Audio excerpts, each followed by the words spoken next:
નમસ્કાર, આપ જોઈ રહ્યા છો આપકે સાથ હર પલ કી નઈ ખબર। અમદાવાદ કોંગ્રેસની આજની મીટિંગ જો કે કોંગ્રેસની સ્થાનિક સ્વરાજ્યની ચૂંટણીમાં હાર અને તેના પરિણામો પર ચર્ચા કરવામાં આવી। કોંગ્રેસ પક્ષમાં આંતરિક મંથન શરૂ થયું છે। આ ઉપરાંત ગુજરાત પ્રદેશ કોંગ્રેસ દ્વારા આવતીકાલથી 5 દિવસીય મંથન કાર્યક્રમનું આયોજન કરવામાં આવશે।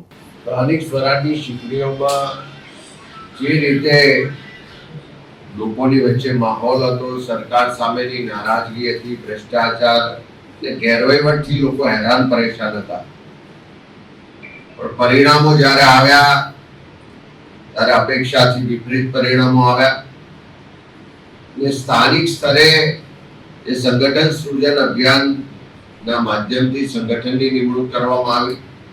ત્યાર પછી ઉમેદવારોની તમામ પસંદગીની પ્રક્રિયા પણ સ્થાનિક સ્તરે કરવામાં આવી।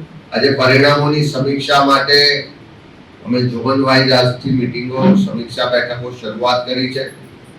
આજે 2 તારીખે દક્ષિણ ગુજરાત, આવતીકાલે ઉત્તર ગુજરાત, 4 તારીખે મધ્ય ગુજરાત અને 6 અને 7 તારીખે સૌરાષ્ટ્રની સમીક્ષા થવાની છે।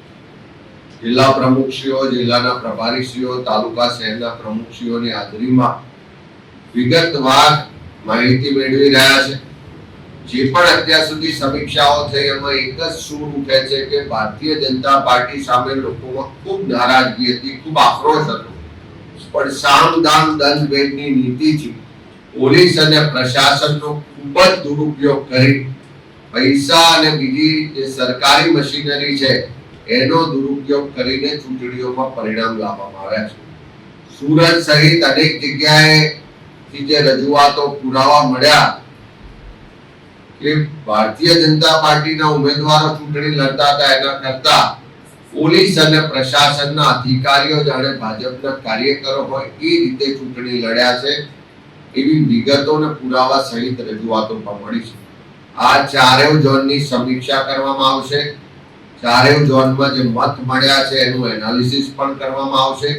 જ્યાં પણ સંગઠનમાં ત્રુટિઓ રહી ગઈ, સંગઠનમાં જવાબદાર લોકોએ કામ નહીં કર્યું હોય, કોઈ એન્ટી પાર્ટી એક્ટિવિટીમાં ભાગ લીધો છે, એવા તમામ લોકો સામે આ સમીક્ષા બેઠક બાદ પગલાં પણ લેવામાં આવશે।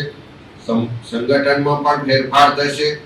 સાથે સાથે અનેક જગ્યાએ જે ખોટી પ્રેક્ટિસ કરીને ભારતીય જનતા પાર્ટીના ઉમેદવારો જીત્યા છે એને પણ ખુલ્લા પાડીશું। જે અધિકારીઓ, જે પોલીસ તંત્રના લોકોએ ભારતીય જનતા પાર્ટીનો હાથો બનીને કામ કર્યું છે એના પણ પુરાવા જ્યાં જ્યાં મળ્યા છે એની સામે પણ આવનારા દિવસોમાં કાયદેસરની કાર્યવાહી પણ કરીશું ને એને જવાબ આપવો પડે એવી સ્થિતિમાં પણ લાવીશું।